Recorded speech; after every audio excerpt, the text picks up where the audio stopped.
Welcome to Stone Cold Stros. I'm Brandon Strange with Charlie Polillo and Josh Forden.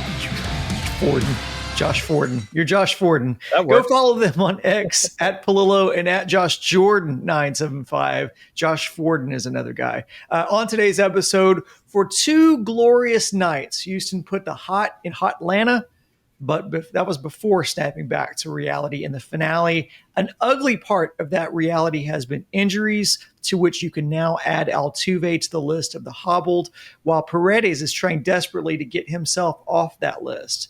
The Astros opened the door, and Seattle has come charging through as Houston now trails in the division for the first time since June 1st. We'll preview what could likely be a make or break homestand for the Wild Wild West. Before all that, hit like on the video now. Subscribe to the channel to see more of our episodes in your timeline. Ring that bell to be notified ever so politely when new episodes drop. And we're on all your favorite podcast apps where you can listen to us, hear our soothing voices while you're on the elliptical at the gym or driving to go get lunch. Just search Stone Cold Stros. Charlie, Josh, welcome in. The road trip is over. Results were underwhelming. In the Brave series, Houston's offense put up 17 runs over 2 games. Hunter Brown looked excellent. But in the finale, all the old problems came home to roost as Fromber and the Astros got shellacked. There are a plethora of things to dig into in the macro, but let's start with the micro. Charlie, we start with you. What were your thoughts on the series in Atlanta? Well, the series and the road trip, on its face, okay. The Toronto Blue Jays are just flat out a better team than the Astros, so they lose 2 out of 3 in Toronto. The Atlanta Braves stink. Their long run of playoff appearances is dying this season under an avalanche of injuries, among other factors. So the Astros taking 2 out of 3 there is right. To expect or demand a sweep. It's not like the Astros are very good for over 2 months now. But Meatloaf's old song, 2 out of 3 ain't bad. 2 out of 3 wasn't really good either, with the Seattle Mariners flat out refusing to lose games. The Texas Rangers winning 2 out of 3 over a still current National League playoff team at the Mets. So this isn't due week setting up for the Astros. It could be die week. If they have a bad homestand, it's over. But it is a homestand where they've been much better than they have been on the road for the season. Not a great home team, but a good home team. And wouldn't it be something? This Astros club, which has yet to win more than 5 in a row all season, was to peel off a 6-0 homestand, 3 over the Rangers, 3 over the Mariners. I get it. A boy can dream, can't he? But we go back a week. The Seattle Mariners were coming off a bad trip, kind of revived themselves, winning 2 out of 3 in Atlanta, and they ran a table at home in Seattle. Now, they swept the best team in baseball in the Milwaukee Brewers, so much more impressive than whatever the Astros might do with the Rangers. And then they took out the trash 4 straight over the Angels. So the Astros a game behind. If they don't take the series from the Mariners, they lose the season series in the tiebreaker. If the Astros don't sweep the Texas Rangers, they lose that tiebreaker. The Astros have already lost the season series to the Boston Red Sox. They're not very far ahead of the Cleveland Guardians. Oh, the Astros lost that season series too. So they absolutely need to have a winning homestand. Do they have the components to do it? Sure, but it's proven, right? They're a losing baseball team for over 2 months, 12-11 over the last 23 games. They haven't swept any series since Arizona in late July. No time like the present. Better late than never, right, guys? This is the time. You know, if we do put a little silver lining on it, they finally won a series. Remember in our last video, they hadn't won a series since against the Rockies. Think how long ago that was. And it was the Rockies. So you'll take the series win when you can get it because you haven't had them for a while. Offense just got to be more consistent, and then the pitching killed you again. And it's gonna be a slippery slope as we go along here, especially with the bullpen. And then I know we'll get into Fromber more, but I have serious concerns about him. He's just not the same pitcher he was a few months ago. So without him, to have to put that much on Jason Alexander and Hunter Brown, and who knows what you're going to get from Christian Javier the rest of the way. AJ Blueball's at least shown you some things. So I feel okay as we sit here. sometimes you don't want to have your finishing quick too soon in a season, right? To where you get on a roll too soon, and then maybe you drop the last couple series of the season, then you fall out of the playoffs. So I think I'd kind of rather be where the Astros are right now and not the Mariners, because I get it. Winning baseball games is great, but sometimes you go a little too soon, a little too early, and then you don't have a good finish to your season. So I'd rather not be waiting for the other shoe to drop, like ripping off 7, 8, 9 wins, because it's going to happen. They're not going to win 16 games in a row. Baseball teams aren't going to do that, knock on wood. So I think the Astros are poised here to be at home, to get back on track. And these are the biggest games of the season. These next few games, let's do it right now. We'll see how healthy Altuve really is, all this stuff. It's at least interesting and intriguing, but it's going to be such a disappointment if we do get to the end of this season and we see that the Astros let it slip through their hands, and they went out and got Correa and did all these things to try and push it over the top. So this is it, guys. This is why, what Bill Parcells used to say, this is why you lift all those weights. This is why you do all those exercises all year. These are the games. This is what all those practices are for. So hopefully they come together and they have a couple great series here. Josh, I'm not going to beg because begging is unbecoming, but I will differ. You have to rather be the Mariners right now. First, they're in first place going into the week, while the Astros are playing a Rangers team, which has been winning a bunch of games. Yeah, the Mariners do go on the road, but it's to Kansas City, which is now dead. Obviously, the Astros have to win the series over the Mariners here this weekend to have any viable shot to win the division, because after that series, while the Astros go to Sacramento and face an A's team, which has much more potency offensively than the Astros have shown for months now, the Mariners have a 3-game series at home against the Colorado Rockies before the Dodgers go there, the last series of the regular season, a series that might mean nothing to the Dodgers if they've clinched the number 3 seed, and that's where they are. In the end, though, we can analyze it and schedule strength it. The Astros are going to have to play 2 weeks of very good baseball. And they have not put together 2 good weeks of very good baseball in a very long time. The sands are draining through the hourglass, but I do want to point out that while obviously the Mariners seize the upper hand in the division, there's the 2-front race. And I know for many Astros fans, not the diehards who are, hey, if I'm going to go down with the ship and this is the end of the era, so be it. And man, it's been magnificent. But for those looking to pull the ripcord, if you get in as the wild card, what are you going to do in the playoffs? Well, if you get into playoffs, you give yourself a shot, starting with that 2 out of 3, where anything can happen in a short series. If you don't get in, if you'd rather not get in, losers mentality. The point is to get in. And on that wild card front, I mentioned they're in big problems with tiebreakers if they don't sweep the Rangers. But if they take 2 out of 3 from the Rangers, well, they then nudge themselves 3 games ahead of the Rangers with only 9 games to play. And then you just hope that Cleveland doesn't have a big finishing kick. The Guardians have 2 series left with the Detroit Tigers. But with 12 games to go, if the Astros can't go, let's say, minimum of 7-5, on one hand, they won't deserve to make the playoffs. Right? If you sucked for 2.5 months, you don't deserve to make the playoffs. The other hand, if at the end of 162 games, your record qualifies, then you deserve to make the playoffs. So it's on the table for the Astros. Will they carpe enough diems? I can't relate to the thought of I'd rather miss the playoffs than not win the division. That's a weird line in the sand to draw, because Houston won the division last year and then got quickly exited. So it doesn't really bring any more value to it. Look, we brought up the pitching and kind of the realities of where they're at. In Friday's laugher, Colton Gordon came in to eat 4 innings, surrendered 3 earned runs. And as unimpressive or whatever as that was, he gave up less hits, walks, and runs, and had 1 more strikeout than Fromber did in his start on Sunday, over the same amount of innings, 4. I say that to underscore that Fromber is not pitching like an ace, and for the better part of 2 months, just been a guy.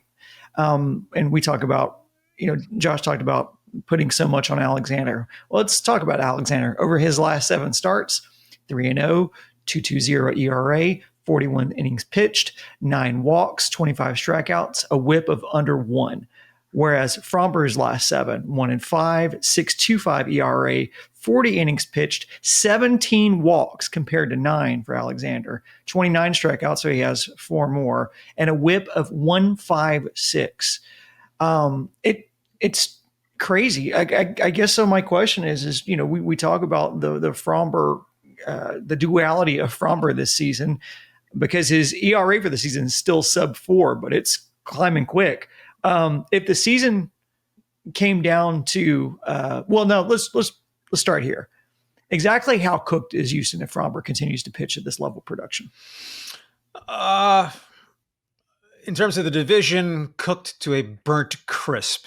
In terms of making the playoffs, the Rangers are no given, even if they take 2 out of 3 here, to go on and have a fabulous final 3 series. The Astros enter the week still a couple of games ahead of the Guardians. But flowers to Alexander, who's in the midst of a fabulous fluky run. I mean, I really hope the Astros, just because he's dirt cheap, aren't thinking, oh yeah, just ink him in to be a stud in the 2026 rotation. The whip's not great. The stuff isn't great, but he's been crafty and outstanding and largely kept them afloat. And, Jason Alexander's the only Astros starter who's going to pitch in both the Rangers and Mariners series. Fromber, I'm sure it's just outrage and fury for so many Astros fans. You wonder within the clubhouse, how much thought is there? Yeah, $100 million arm, 10-cent head too often. And the Dr. Jekyll and Mr. Hyde of his season, I mean, there is ebb and flow, but this is like the stock market going through the roof and then a complete crash. When the Astros won 13 consecutive Valdez starts, he wasn't just along for the ride with them scoring 11 runs per game. His ERA over those 13 starts was 1.86. Now, when that streak snapped, it was actually a 2-1 loss in which Fromber pitched very well against the Nationals. Well, in the 8 games since, this is the stock market crash of 1929. You said that he's been just a guy. Brandon, that guy's Lance McCullers. I mean, look, over his last 8 starts, it's 8 out of 9 they've lost, but I'm giving Fromber a deserved pass for the first one where he gave up, 1 run in 6 innings. But of his last 8 starts, 6.41 earned run average. You talk about the command, especially of the bread and butter, the curveball having disappeared. I mean, the Sunday start against the Braves in the 5th inning when he walked the first 3 batters, not one of the 12 balls was anywhere close to the strike zone. I mean, so whether command, release point, mental breakdown, in the end, it doesn't matter. The results were disastrous. And it was comprehensive because over those 12 nowhere close balls, multiple curveballs, fastballs, or what they call the sinker, his 2-seam fastball, a couple of changeups in there, a couple of sliders they even logged. Not one of them anywhere close, and then he gives up a rocket up the middle for 1 hit, and then and the game's out of hand. So I mean, talk about from feast to famine, start to start, or in a shorter stretch. That's going to happen. Standard deviation and all this, but to be largely untouchable over a 13 start window during which the Astros were literally unbeaten, to now this trash turn in, turn out, because Fromber has flat out sucked in 5 of these 8 starts. In 2 of them, he was okay. Quality starts, 6 innings, 3 earned runs, 6 2/3 innings, 4 runs, 3 of them earned. Yeah, he's killing them.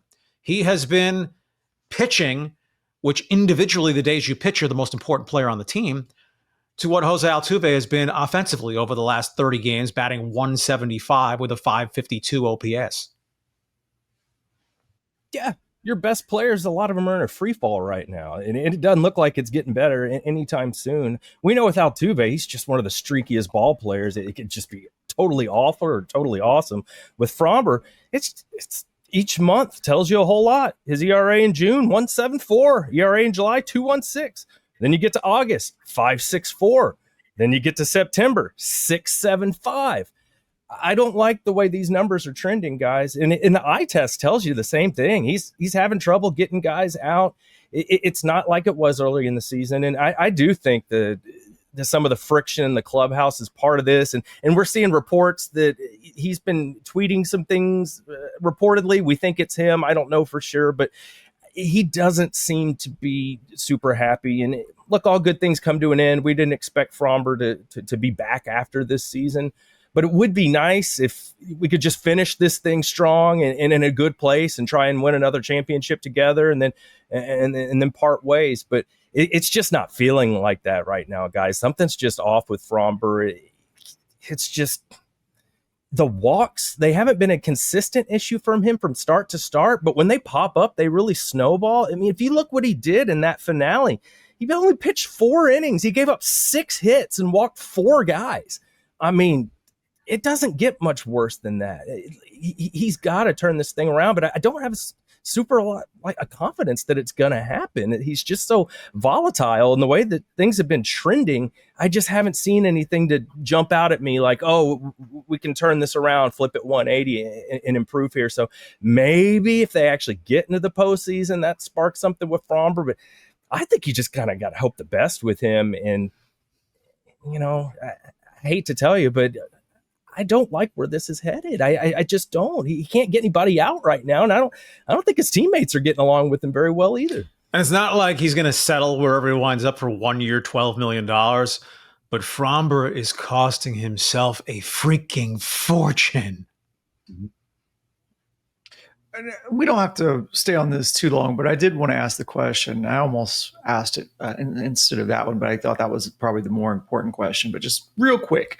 Season came down to a 1-game playoff to get into the postseason, and you got, and let's say Hunter Brown is not available, but you have Fromber available on 4 days rest and Jason Alexander available on 5. Who are you starting? I don't know. I guess it really doesn't matter who I'm starting. It's who is Joe Espada going to start, and we know that answer. Yeah, I think with the season on the line, he's going to go with Fromber. For me, I might go back to the Fromber well, but I wouldn't feel good about it. To me, it's just a 50-50 kind of coin toss here. I don't feel great about Alexander just based on his pedigree. He doesn't really have much of one. At least Fromber, you've seen that when he is right, he can be dominant. Yeah, you'd probably play the matchup game, lefty hitting lineup, fly ball, friendly ballpark. But that we would even for 2 seconds have something to consider of Fromber Valdez or Jason Alexander sums up each man's fortunes over the last many weeks. Yeah, I thought that's why I asked, because you have to really think about it. And Josh, you're right. I know who Espada's rolling with, because you're going to get fired if you roll out Jason Alexander in a do or die situation, given both of their pedigrees and experience. You're going to get fired if you roll out Jason Alexander and he gets shellacked. Either guy, though, you'd probably have the bullpen warming up before the national anthem. Yeah, no doubt. Well, we know who's not in the bullpen. We'll get to that in a second. But look, we touched on Altuve's foot issues. And we'll have to see how lingering this is. But the reports regarding Isaac Paredes almost seem too good to be true. Or that Houston's possibly rushing back another player from injury, which has had devastating effects to this team over the past several seasons. But the timing is interesting, considering Altuve has been floundering with the bat in his hand. Although you do have to wonder if if those are related, if the soreness in his foot and his productivity at the plate could be related. It's something maybe they hadn't disclosed prior, but that's just us, speculating, because that's what you do with this team, because they don't ever give you any real information. You just have to take your best guess as to what's really going on behind the scenes. But regardless, Altuve's production, for whatever reason, has been floundering, and now he's got this injury. And then here's Isaac Paredes, which we were already wondering what this team was going to do with Isaac when he returned, what we thought would be next season. But now there's the potential that he's going to be returning by the end of the season. So I wondered, could Paredes end up being the Astros' second baseman by the end of the season? And how much does he improve the potency of a lineup that is desperately in search of runs? Desperate times, desperate measures, but I can't see them inserting him at second base. Coming off a blown out hamstring, a healthy pre-injury Isaac Paredes, I think basically no one in Major League Baseball circles believes that he can play a competent defensive second base. And you want to ask him to be on the field where maybe you're chasing down pop-ups or you need to try to turn double plays. So that would shock me, because while the offense has been overall a stink bomb this season, it's not as if most recently it's been every day you can't score or it's just one run. 76 games now with 3 or fewer, but that Paredes would be an instant tonic to the offense. Of course, he's much more potent than Dubon, or if Urias is in there. Would Paredes have timing? I mean, if he comes back against Seattle, you're going to wedge in a couple of days to give him rehab at bats earlier in the week. And how does he respond to that? But asking him to play second base, I don't think he could hack it. Yeah, I don't see that happening either, for all the stuff Charlie kind of laid out there. But also, I think if they do get him back, you could see him at DH a little bit. Now, the only caveat here is, what if Altuve's not moving around better than Paredes? Like, now that could change some things on who's playing second base if Altuve's foot is causing him to not be as nimble as Paredes. I don't think that's going to be the case, but who knows? It's the Astros and their injuries, and you don't want to bet on that. But I think you could see him at DH. But then that also means you're probably putting Yordan in left field, and then Altuve's going back to second base. Now, it does get the Dubons out of your lineup. That's all the stuff you need. You need another quality bat in your lineup. Now, if we want to ask, what is Paredes? Well, I don't know what he is right now, but I know when he left the team, when he was injured, he had the highest OPS on the team. He was the best hitter. I mean, bottom line, he was terrific. He still has the highest OPS on the team in the amount of games he's played. The only one that's close to him now is Pena, but he's still ahead. So you could arguably get your best hitter back. I know we have Yordan now and things have changed. I get it, but there have been parts of the season where Paredes has been your best hitter. So if you could get him back in the DH spot, yeah, and get one of those dead weight bats out of the lineup, I think that could make a huge difference. But how's he going to respond, running out of the batter's box? Is that hamstring going to hold up? And latest example of baseball, man. Yordan finally gets back, goes nuts for how many games? 449 batting average through the first 12 or what? And yet the offense, too many nights, still just a you-know-what show. Then the first 2 games in Atlanta, especially Friday, right, the Zach Cole sell his soul to the devil entry into the big leagues night. And it's still 6 runs on Saturday. Yordan looks like he forgot his bat in the batter's box both of those nights. Hey, and the offense produces. So that Paredes back would up the floor and the ceiling of the Astros lineup, obviously. But how it translates into results, who the heck knows, right? Yordan revives for a couple of hits in the Sunday game. The offense, meanwhile, goes back into nap mode. So Joaquin Andujar, Astros pitcher, among other teams way back, was actually talking about life. You can sum it up in one word, but it really applies to baseball. One word, you never know. Yeah. I think it's a testament to where this team is when you have so many guys that, from a health concern, and are bottlenecked at the DH position, because you're trying to fight for them at ABs at DH because you really don't want to play them anywhere else because of health concerns. And speaking of that, we got news Friday that McCullers was returning to his home away from home, the IL. This time with a sore hand. Another pitcher's season is essentially over, but at least I guess this wasn't someone who they were counting on, because the idea of Lance making any more meaningful contributions to this season was fleeting.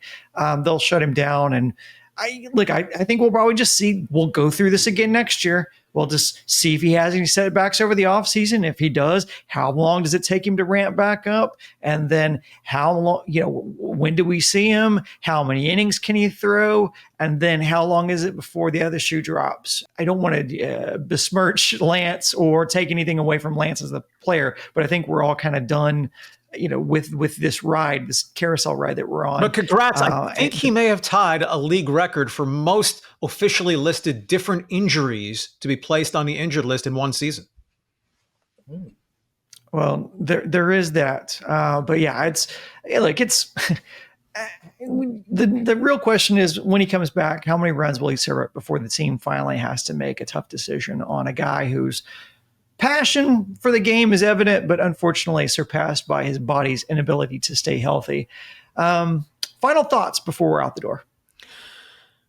What a week. 3 with the Rangers, the Astros starting pitchers, Jason Alexander, Christian Javier, and an opener. This is what it's come to. I think tactical error, Joe Espada, whoever else factored in, holding Hunter Brown until Saturday.